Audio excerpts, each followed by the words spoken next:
Se vanno avanti con il decreto salvabanche così com'è, la Lega farà di tutto per bloccare i lavori in aula.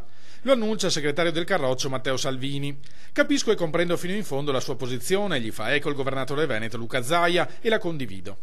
Viene posta una questione che è quella che oltre ai risparmiatori e agli obbligazionisti c'è anche un tema che è quello di 200 e oltre 1000 risparmiatori azionisti che hanno diritto ad essere ristorati.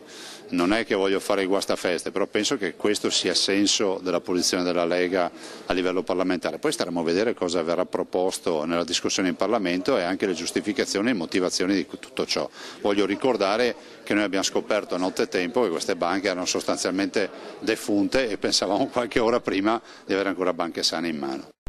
Molti di questi azionisti, ricorda il governatore, non sono investitori di professione, ma risparmiatori che hanno perso tutto quanto erano riusciti a mettere da parte in una vita di lavoro. Come si vanno a ristorare gli obbligazionisti al 100%, ci sono anche delle situazioni, anche fra virgolette casi sociali, che andrebbero presi in considerazione. Sul decreto del governo si esprime anche il segretario del PD Matteo Renzi. La penso come Gentiloni, spiega, era una scelta legittima e doverosa nella situazione in cui si era. Spero che i nostri parlamentari europei siano capaci di fare una grande battaglia perché i criteri molto selettivi che sono stati messi per le banche venete siano applicati anche ad altri istituti di credito, per esempio a quelli di altri paesi del nord, per esempio a quelli tedeschi e non soltanto a quelli tedeschi.